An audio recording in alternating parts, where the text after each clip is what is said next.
move out of the way. Which one?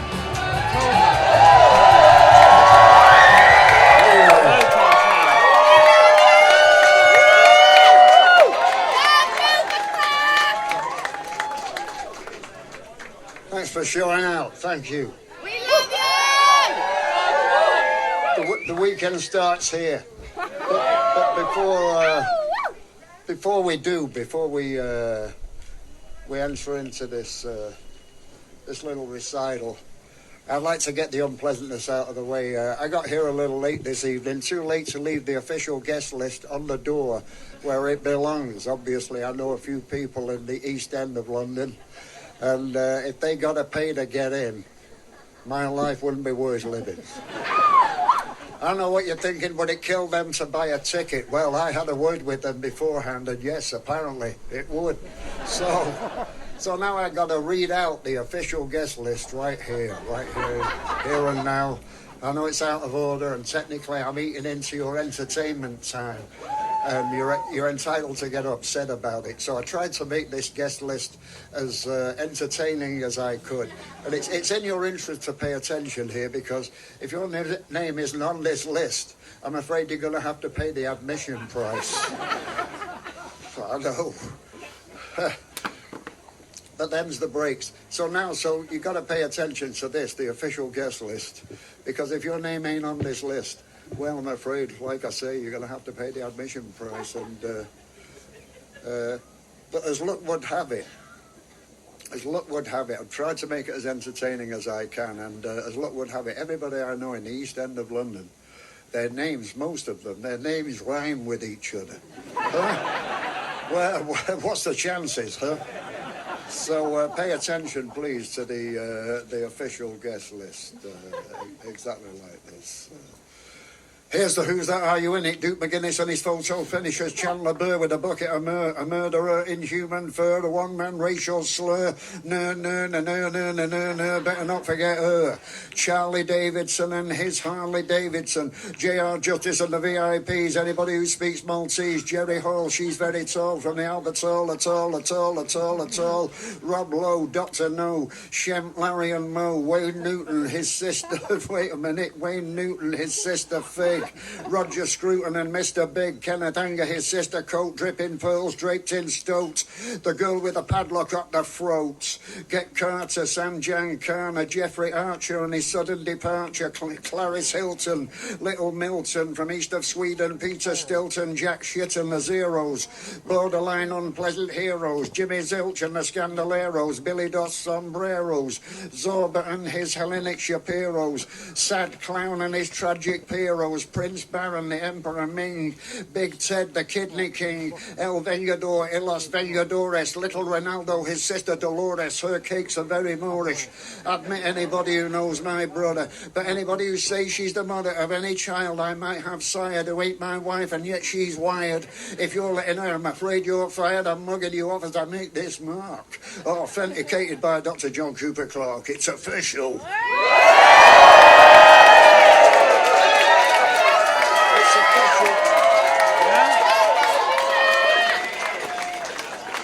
It's official. So, ladies and gentlemen, I've circumnavigated the globe 10 times now, reciting poetry all the way, and I get asked a lot of questions I can't often answer, questions I can't answer. A song for every occasion. Questions I can't answer, you know, why would you always find one shoe on any flat roof? Questions I can't answer. Or what is occasional furniture the rest of the time? Questions I can't. Except scratch that off the list of questions I can't answer. That particular question, what is occasional furniture the rest of the time? Why? Because I recently found out the answer to that particular question. What is occasional furniture the rest of the time? Periodic tables, apparently. But there's plenty more. There's plenty more of those questions. Questions I can't answer. If Jesus was Jewish, why the Spanish name?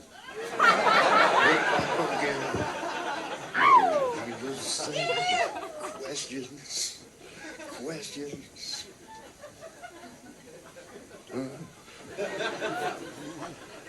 But whatever the question, I always answer in the existential. Why? Because I'll level with you. I'm an existentialist. Most of my friends are existentialists. Well, it's company for me. So whenever I'm asked any question of any nature, of which I am very often as I circumnavigate the globe, as I have done 10 times now, reciting poetry all the way, this is always the first question I'm asked. And I always answer in the existential, like I say, because I'm an existential. It's a knee-jerk reaction. Pavlovian. I turn into a meringue. Not really. I was trying to be flip. The point is, I'm an existentialist, so I answer every question in the existential. For instance, wherever I go in the world, which I have circumnavigated 10 times now, this is always the first question. Question number one, wherever I go in the world. Dr. Clarke, how did you get here? Naturally, I answer in the existential for the reasons delineated earlier. How did I get here? Why ask? Same as anybody else, I suppose. My mother and father loved each other very much. They went courting, then they got engaged, then they got married. One thing led to another. Nature took its course. Bingo. What can I tell you? Same as anybody else, I guess. Why ask? Ah, there you go again, Dr. Clarke, off on your existentialist tangent once more. When we posited the question, how did you get here, we merely wished to ascertain what method of transport you employed. Well, why didn't you say so? In that case, in the best kind of car known to man, and that car is, no, not a ladder. The difference between a ladder and a Jehovah's Witness, you can shut the door on a Jehovah's Witness. The best kind of car to drive, obviously, is a hire car. For these very reasons, ladies and gentlemen. These are the social advantages inherent in a rented vehicle as itemised hereunder. Double park, don't lock the door, push the pedals through the floor, give it loads and then some more. It's a hire car, baby. Grit the stick, grind the gears, watch that distance disappear, never be yours in 1,000 years. It's a hire car, baby, hire car, hire car. Why would anybody buy a car? Bang it, prang it, say ta-ta. It's a hire car, baby. Bad behaviour on the street, save yourself a couple of sheets. Collision waiver, keep it sweet. It's a hire car, show this motor no respect. Bump it, dump it, call, collect. What else did the firm expect? It's a hire car, hire car. Why hot wire a car whenever you require a car? Hire a car, baby. Drive the motherfucker anywhere just like you don't care. Put it down and wear and tear. It's a hire car, baby. Pray the person who hired it last did not drive it quite this fast. This Dagenham Dodgem will not last. It's a hire car. Show this motor no respect. Bump it, dump it, call, collect. What else did the firm expect? It's a hire car steaming like a samovar from the front bumper to the spoiler bar. Hire car, baby. Try not to kill yourself or injure anybody else. Don't forget to fasten your belts. Rent it, dent it, bang it, prang it, bump it, dump it, scorch it, torch it, crash and burn it, don't return it, lost deposit, let them earn it, who cares, it's on the firm, it's a hire car, baby. Hire car.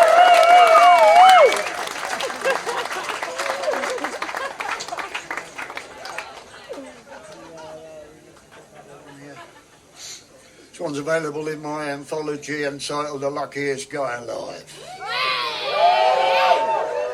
And anybody that's ever seen me before, it could happen. Anybody that's ever seen me before will be able to testify that I've been piling on the pounds lately. Well, thanks for not pointing that out. Yeah, well, that's it. You're ahead of me, baby, you're ahead of me. I'm ahead if I can quit while I'm behind.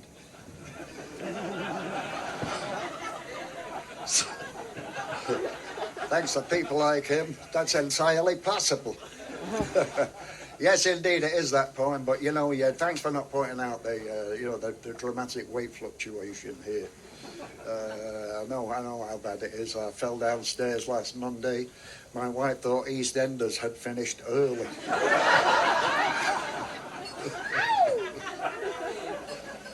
Bumpity, bumpity, bump there. See, I live in Essex, and where to be even borderline obese is a federal offence. We got a special fat guys prison in Chelmsford there.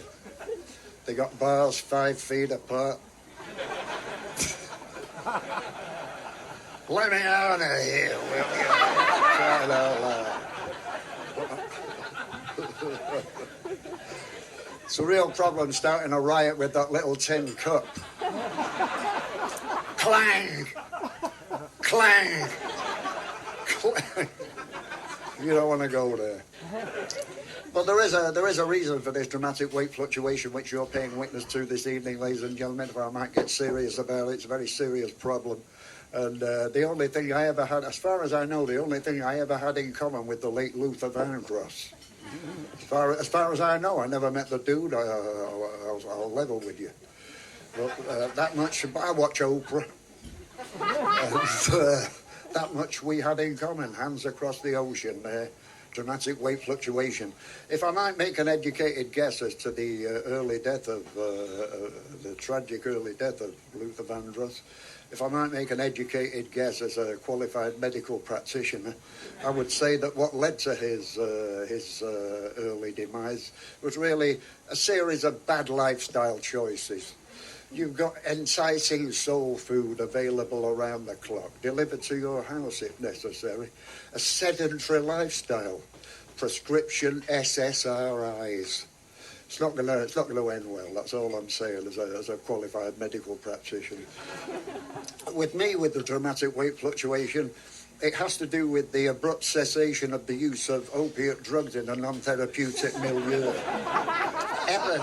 Ever since the abrupt cessation of the use of opiate drugs in a non-therapeutic milieu, it's been up with the weight, down with the weight, up again, but down already with the weight. You see where I'm going with this? When will it end?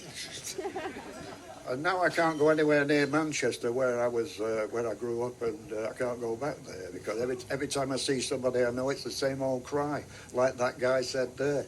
Get back on drugs, you fat fuck. They're not being helpful, frankly. To the extent where I wrote a poem about it. This one's called, naturally, Get Back on Drugs, You Fat Fuck. When I go back to Longridge Park, does anybody wish me good luck? All they say is, hey, Clark, get back on drugs, you fat fuck. Get back on drugs, you fat bastard. Get back on drugs, you fat fuck. We only like you when you're plastered. Get back on drugs, you fat fuck. They say I'm piling on the pounds, but that ain't the reason I suck. Put the donut down and get back on drugs, you fat fuck. Get back on drugs, you fat degenerate. Get back on them, you schmuck. You're the size of a minor emirate. You were good once, but I don't remember it. Get back on drugs, you fat jumping Jehoshaphat. Get back on drugs, you fat prick.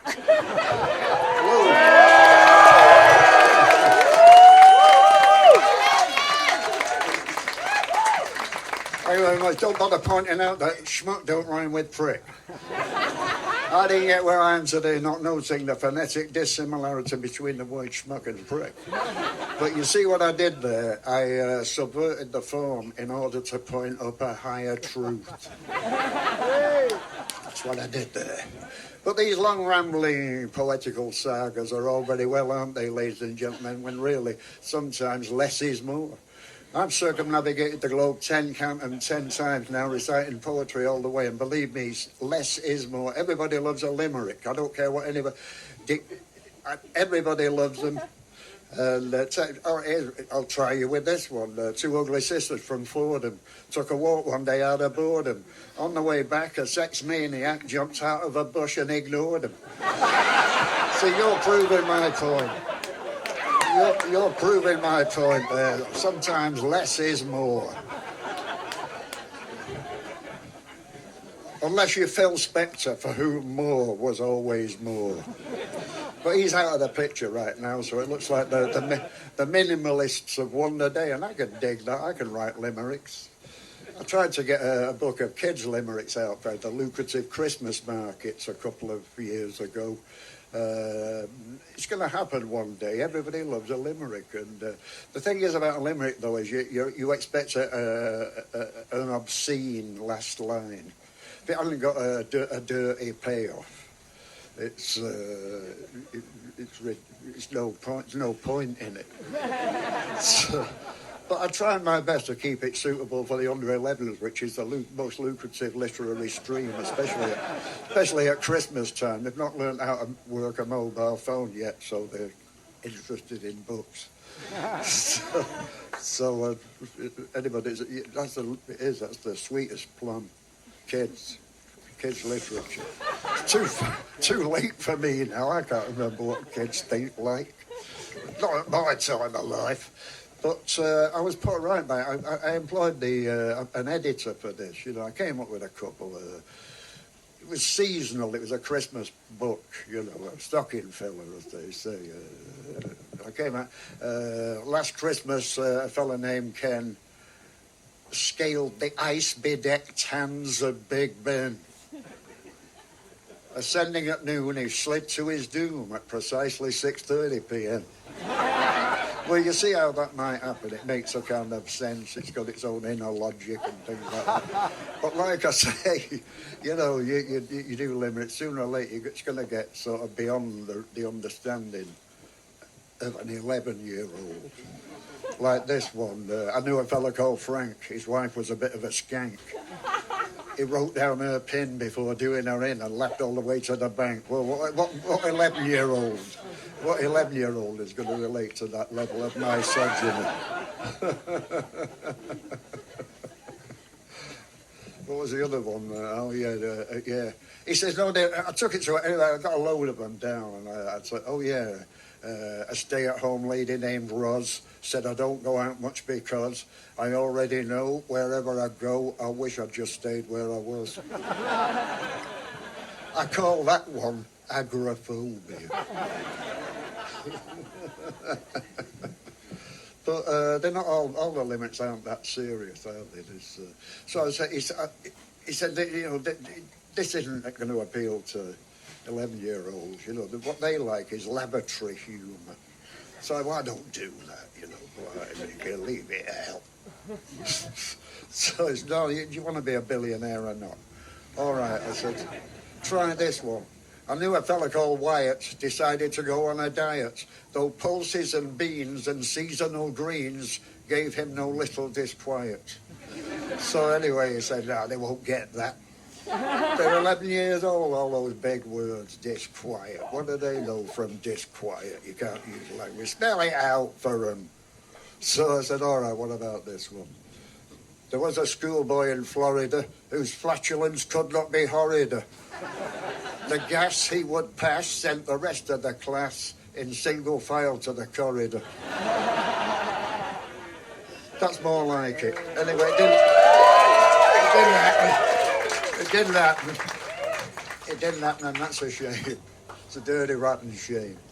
But another great business idea that went out the window along with parrot in a car.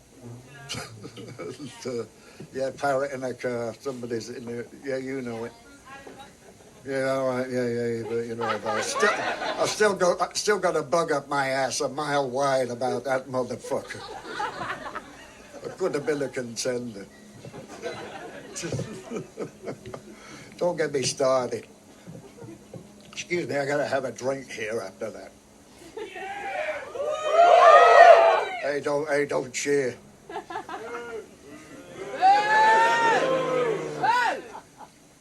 Quinine update.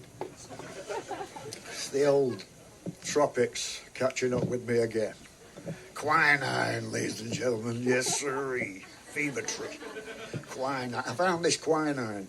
It's so organic, so fair trade, and so condensed. It actually gives you malaria.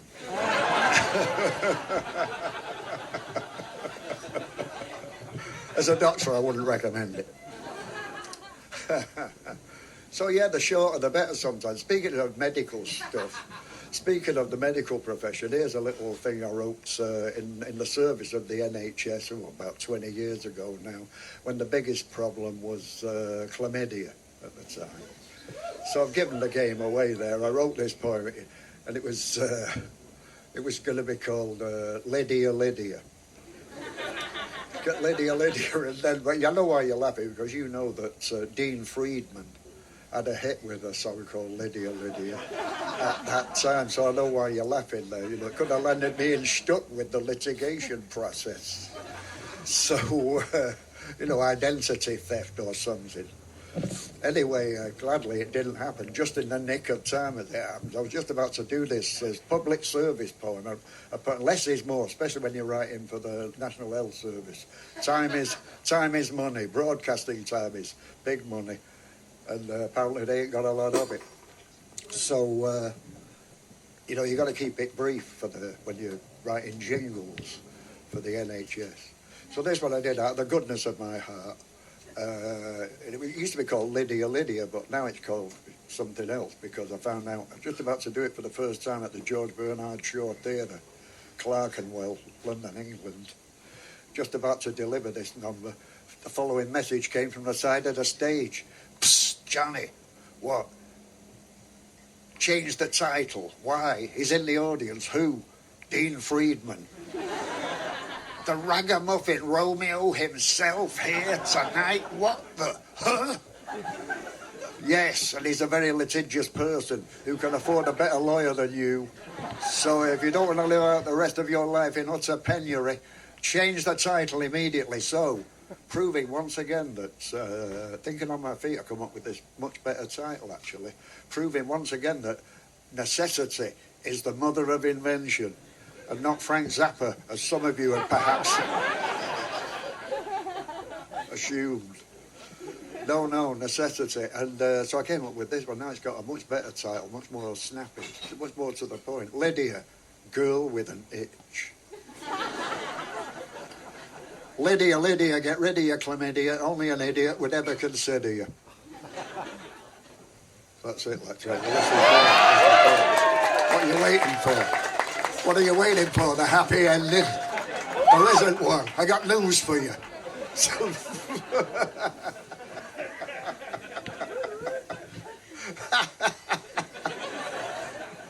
Yeah, less is more.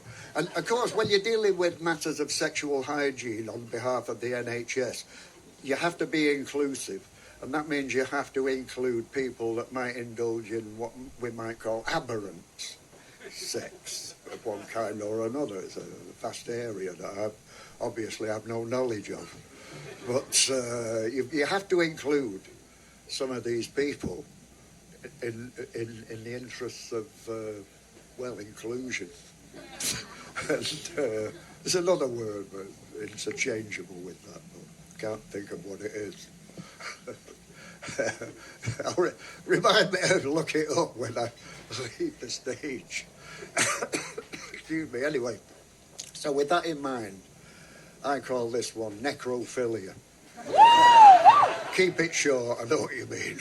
I know what you mean. Fed up with foreplay and all that palaver. Avacadabra. So keep it short. Shorter the better. Now let's draw a discreet veil over that particular and move on with the uplifting poetry that I'm more known for.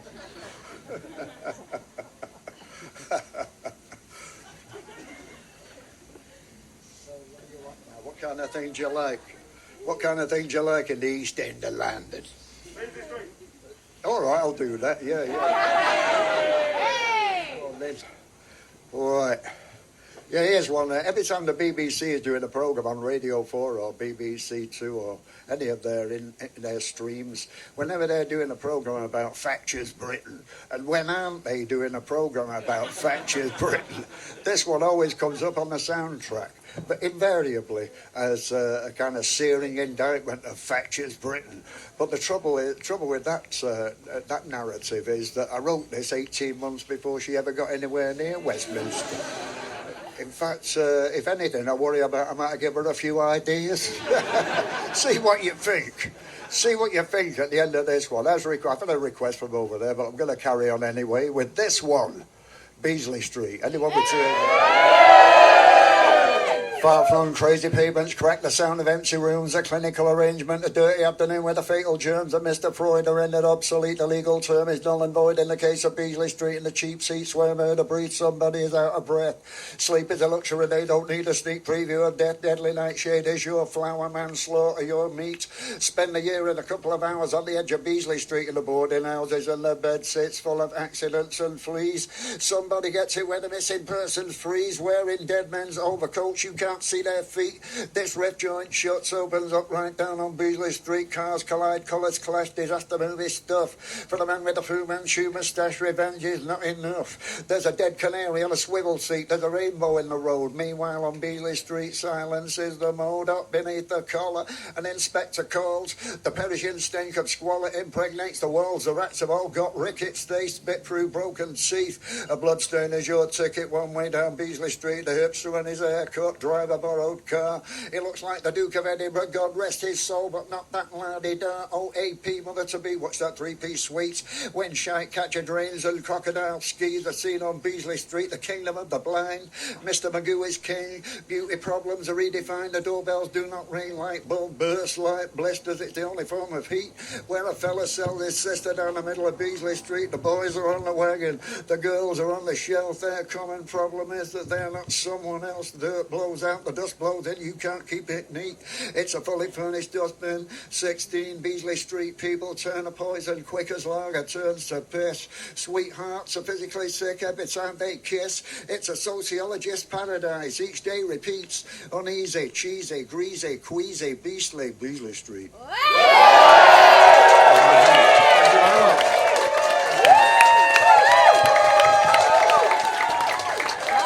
Thank you so very much. Thank you. Well, you know what? Well, you know what? Places don't stay the same. There's room for hope in the world.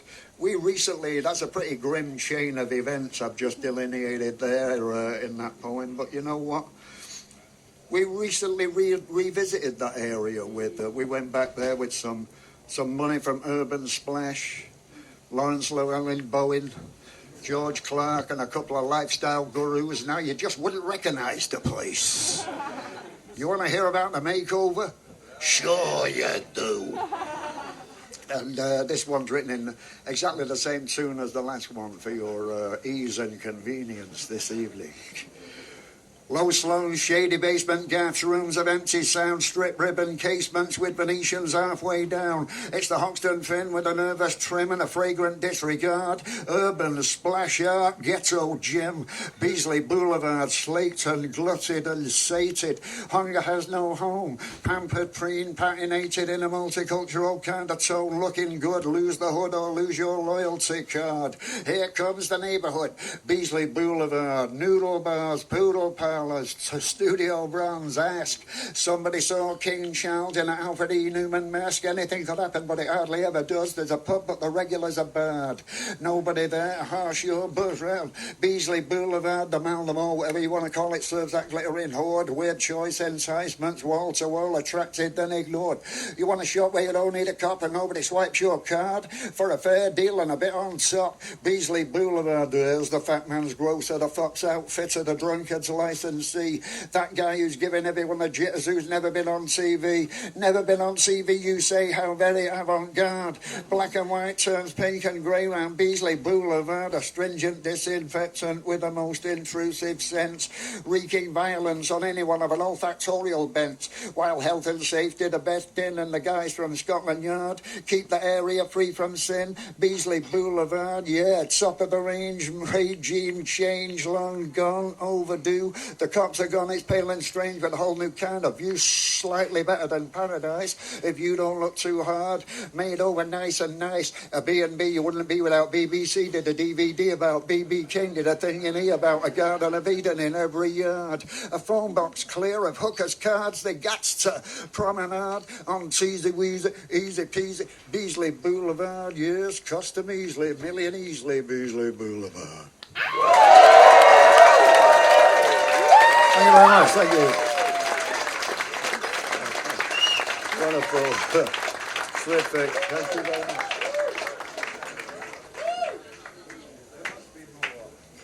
There must be more. Oh, yeah, here's. Yeah, I got 1 million of them here. Time, gentlemen, time.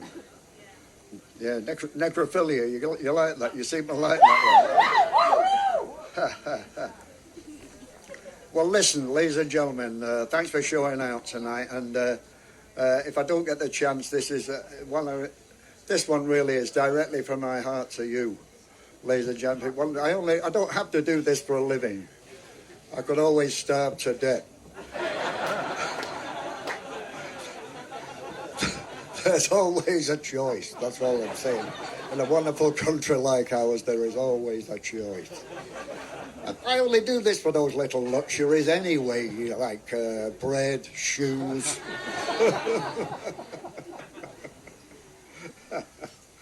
And that's where you come in, ladies and gentlemen. Thank you so very, very much. Put it this way, I need you more than you need me. And here's a poem to prove it, ladies and gentlemen, written from the bottom of my heart to the likes of your good selves. And this one is based on that old, is the bear a Catholic? Does the Pope shit in the wood? Based on those old things there,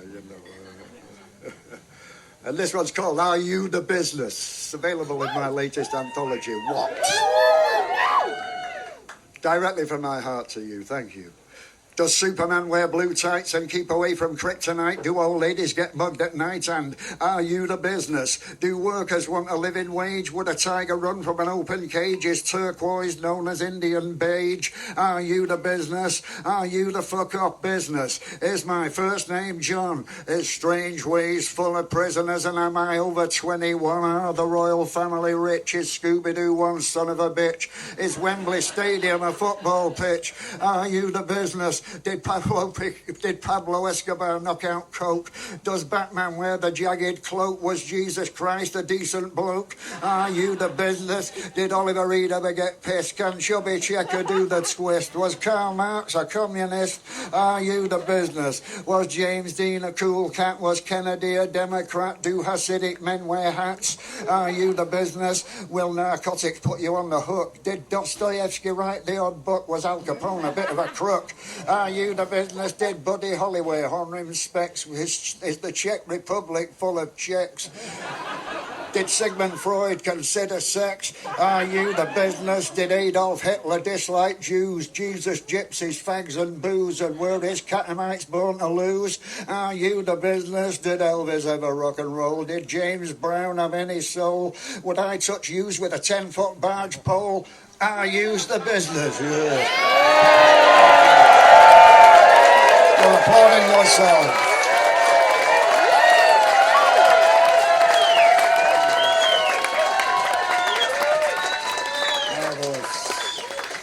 Marvelous. I have never felt so much love in one room.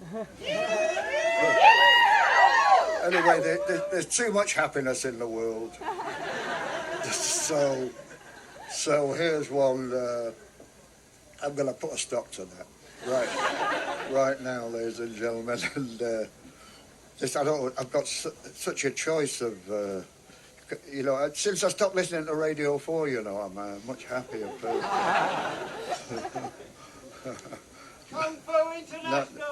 Hey, wait a minute. Maybe that guy's right. Oh, here it is, Thug. This one's called, Thug. You see him through that lavender mist, freaks out in the thug.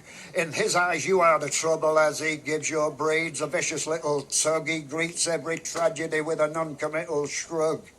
He's Citizen X, he ain't complex. He's a thug. You think he's just a big lug, a naughty boy in need of a hug, and life would be so sweet and safe and snug if only he'd stop keep pulling out the rug. He's got the bad bug. He's a thug.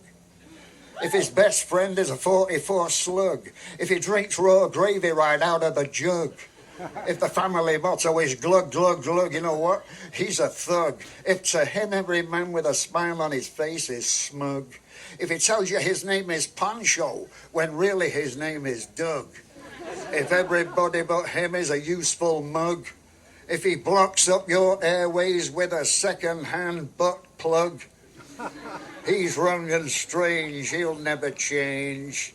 He's a thug. Bloody hell.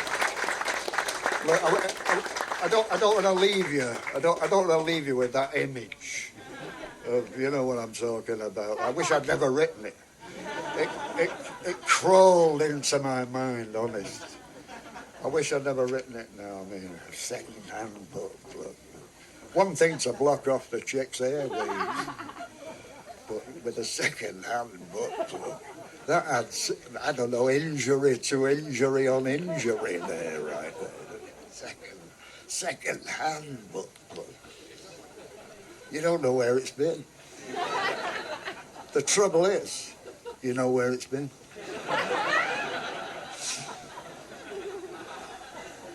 I want to make you forget about that, ladies and gentlemen.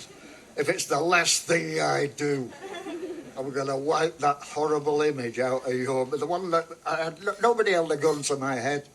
I didn't have to put it before you, but now I feel it incumbent on me to completely wipe out that entire train of thought by getting back into the party mood. The Latino party mood, that is. Is there any other kind? Right? Because while I'm looking for this, I want to give you a little backstory on this, ladies and gentlemen. You see where I live. And I'm going to keep it short. Where I live, there is a saying. When a man with a knife comes up against a man with a rifle, then the man with the knife is a dead man. Think about it while I'm finding this part to give you a bit of flavour to the very important. Here we have it. Right, okay, let's get into the party mood. Bearing that in mind. Never forget that, ladies and gentlemen. Never forget that. Whatever you do. Most of the stuff I come out with, you know, it's just temporal, here, of the moment. But that bit, never forget that. Here's a poem to get us back into the Latino party mood. Uno, dos, 1, 2, 3, cuatro, boom, boom, boom, boom, boom, boom. It ain't what you do, it's the way that you do it. Ain't what you do, it's the way that you do it. Ain't what you do, it's the way that you do it. Hey, Macarena. I heard the word again today. I wondered why it ever went away. I thought it was here to stay, like Ricky Martin and Fernando Rey, like yay, yay, gabba, gabba, hey, hey, Macarena. 1 Maca, 2 Maca, 3 Macarena, 4 Maca, 5 Maca, 6 Macarena, 7 Maca, 8 Maca, 9 Macarena, 10 Macarenas. Look at the party move, huh?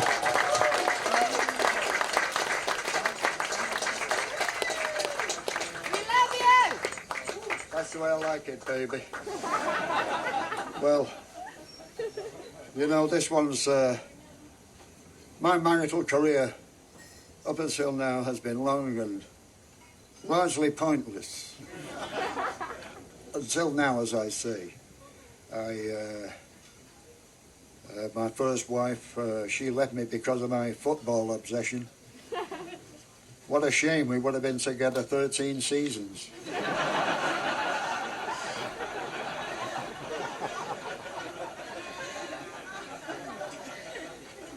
My second wife, she left me with the milkman. Watching them drive away was perhaps the most miserable 3 hours of my entire life.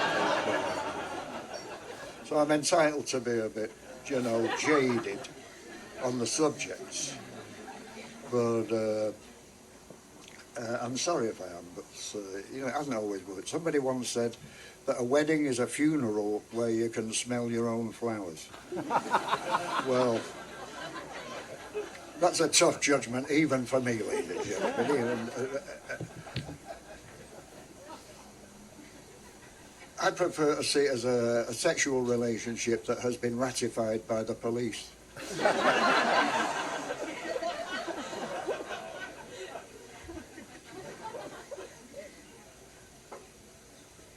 With that in mind, though, it hasn't always worked out for me, as I say.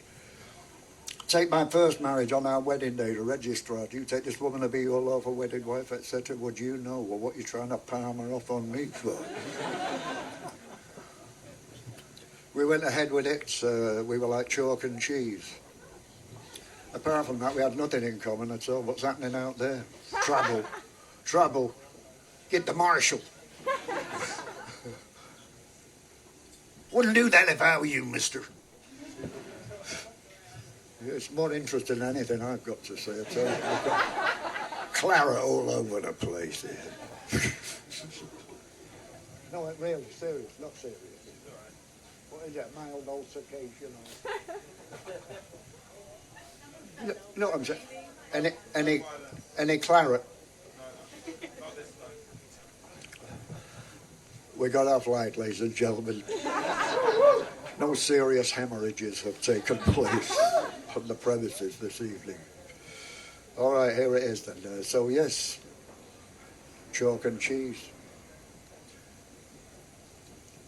As is often the case, sorry about this, I'm distracted by this. I like a punch up, same as anybody else.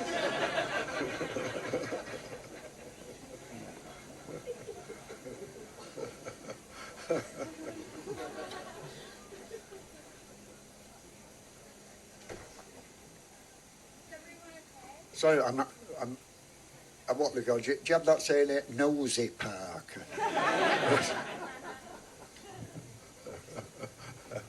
Got me in one there. Professional nosy. Is everything all right? Let me through, I'm a doctor.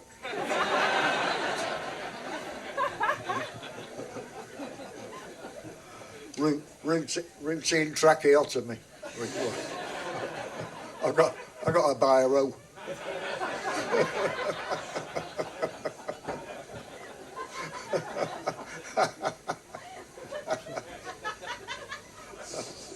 You can see how I got my doctorate now, can't you? I'm up there, baby. I graduated with honours from the London School of Unnecessary Surgery.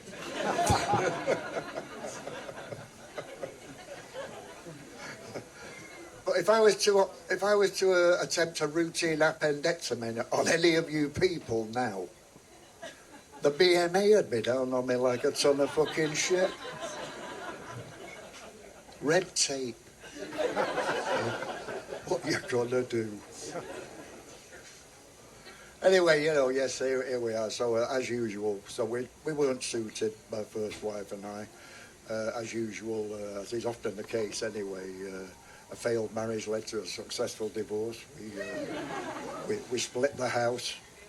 I got the outside. It's traditional. And a song for every occasion. That's when I made up my mind in song form that the day she went away, I made myself a promise. And that promise was, I'm not going to get married again. I'm simply going to find a woman I don't like and give her everything I got. Time, however, has a corrosive effect on the male resolve in matters of the heart. And I elected to get married again, and much to the dismay of my more occult-minded friends who warned me against this course of action in the strongest possible terminology. Don't do it, Johnny. You're not suited to each other. We've looked at your birth charts. Now, I didn't get to be a doctor through believing in this kind of mumbo-jumbo. I'm a child of the Enlightenment, and as such, peer-reviewed science is the nearest thing I have to superstition. So I was very dismissive of this. However, they were right on this occasion. I had to go crawling back to these benighted pagans and eat some very expensive crow. Okay. Talk me through those birth charts, which they did today. Fair enough, they talked me through them. It was a long time ago, but the way I remember it was this. Apparently I'm an Aquarian, and she was an arsehole. So there was no way it was ever going to work out astrologically. I know that now. But I don't want to go putting anybody off marriage. Why would I want to do that? There might be a young gentleman out there, an impressionable young gentleman out there this evening, thinking about making the legal move with his beloved in the not too distant future. Well, I don't want to be the guy that pisses on his chips in the romantic department. On account of they've done extensive sociological surveys on the subject of marriage, and they found out that guys who get married live a lot longer than guys that don't get married. A man who gets married outlives his bachelor friends. But the story don't end there. That guy, he gets married. He outlives his bachelor friends, but he invariably dies before his wife. And you know why that is, right? Huh? Sure you do. Because he wants to. No. You disappoint me. Thought you would have known that. What are they teaching you at these colleges?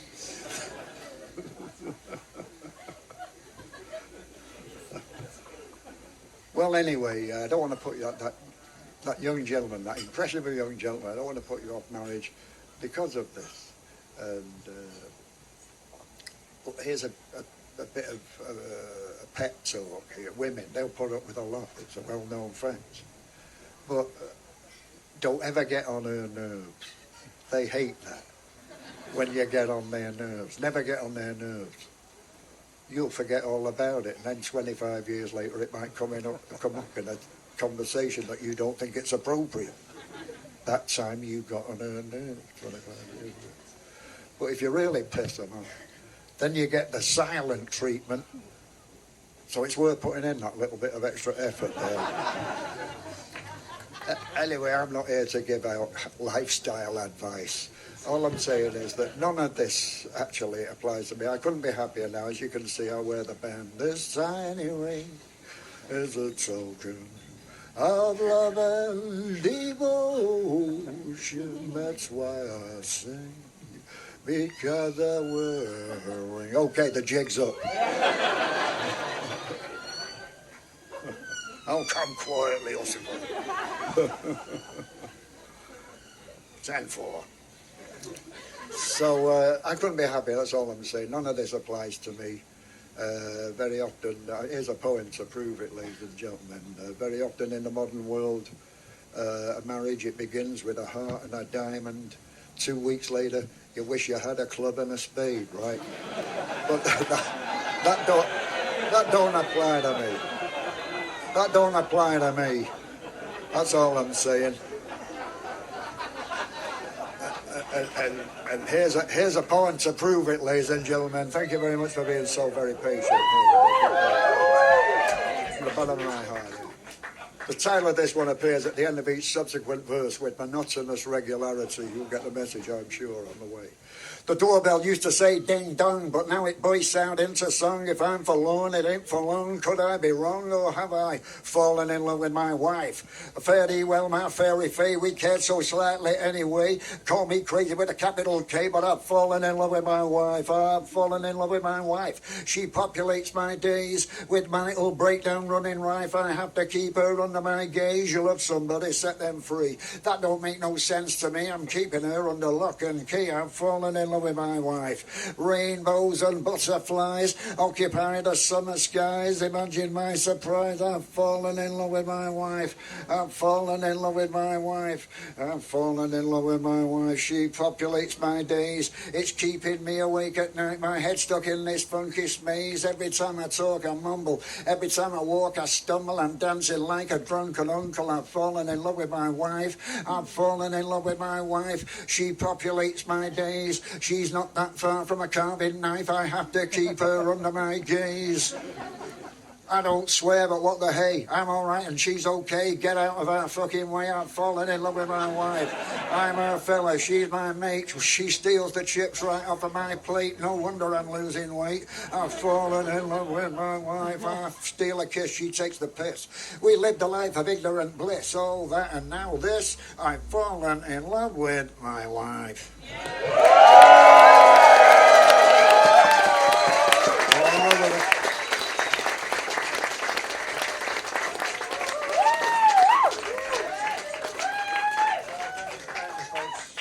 Thank very kindly, folks. We're coming up to the 7th furlong from home marker now. We're in the sheepskin nose band on the stand side with the clear view. Anybody get any winners this season? Me neither. Me neither. Anybody follow the horses in this room? Well, not only do I follow the horses, unfortunately, the horses I follow also follow the horses. Hey, better a king for a day than a schmuck for a lifetime.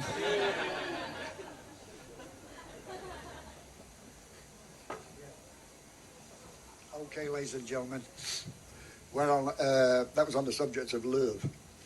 And this one right here, this one has done very good business for me. On account of it, it occurred on the back credits of the penultimate episode of The Sopranos. Oh, yeah. Yeah, you better cheer. I'm a made guy. I'm a made guy, all right. I don't even want to do the phone. I want to read a night that dip on the old drink a glass of American cream soda to do something.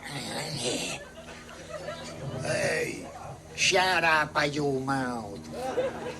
Me and him's gonna bust you into La Banza. Sheesh. But seriously, my dear paisanos, let us recite for you this number. This one's called Evidently Chickens Out.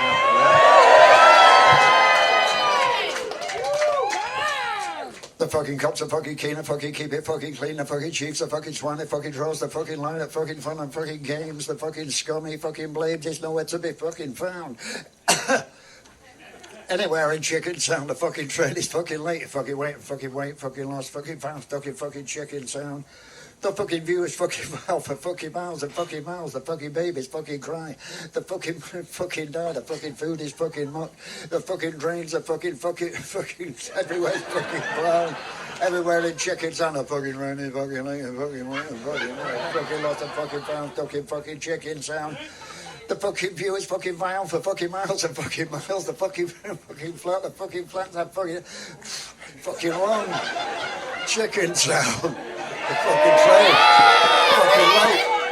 Fucking wait, fucking lost, fucking pounds, fucking Chicken Sound. The fucking thing is fucking surface thingy. And what's it? And yeah, that too. Fuck me. The fucking train is fucking late, fucking wait, fucking lost, fucking pounds, fucking Chicken Sound, the fucking pubs are fucking dull, the fucking clubs are fucking full of fucking girls with fucking guys with fucking murder in their eyes. The fucking bloke gets fucking stabbed, waiting for an abracadabra kebab. You fucking stay at fucking home. The fucking neighbours fucking home. Keep the fucking racket down. Fucking Chicken Sound, the fucking train, fucking loves the fucking farm. Fucking Chicken Sound. The fucking fish are fucking old. The fucking chips are fucking cold. The fucking beer is fucking flat. The fucking flats are fucking right. The fucking clocks are fucking wrong. The fucking days are fucking long. It fucking gets you fucking down. Evidently Chicken Sound.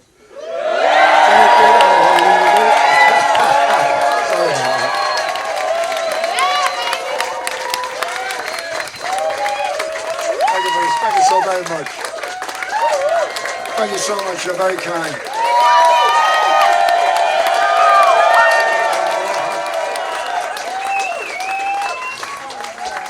We got one more, right? Okay. Fantastic. This is, here's another one that's done great business for me. Thanks to my friends like Arctic Monkeys who've introduced the entire population to the world to my lyrics. Thanks, guys. Thanks, guys. Anything I can do for you. Sky's the limit. Or is it? Think about it.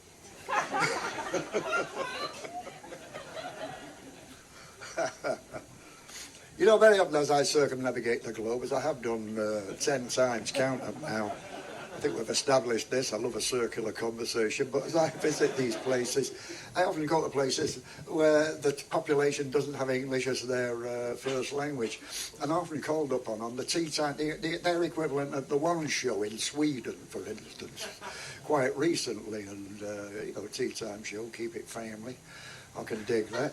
even though their version of family is a bit more fucking open-minded than what I would call family, you know. But just saying. So I kept it light, and I've always called them, it's the same question, and I don't blame them for asking. How would you describe to those not familiar with your work, John, how would you describe to them the nature of your poetry? And my answer's always the same. Imagine the Titanic with a lisp. Unthinkable. See what I'm saying? It's an existential conundrum to leave them scratching their head while I get on with the business side of things. See what I'm saying? Humour. Humour is the best medicine. Unless you're a diabetic, in which case insulin comes a bit higher up the list.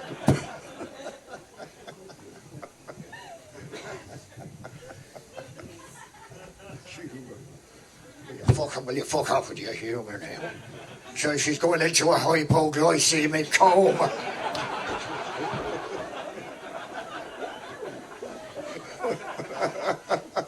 I'll break her fucking face for you. Fuck off out of it.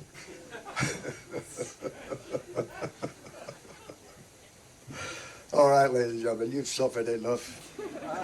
I'm going out on this one, my own, one of my personal favourites, if only from a fiscal point. No, really, I wrote this directly from my heart on the feast of St. Valentine, directly from my heart. My version goes like this. What can I say? I want to leave you on this sweet note. Thanks for listening this evening, and what a wonderful... Thank you. What a wonderful public house this is, and what a wonderful landlady is. Paulie. Beautiful person. She deserves everything she gets, apart from the bad shit.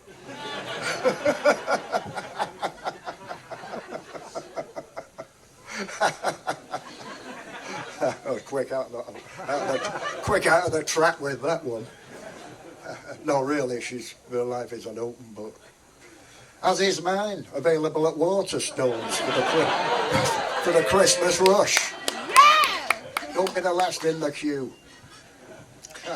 Breathing down, don't let this good weather fool you. Christmas is breathing down your neck.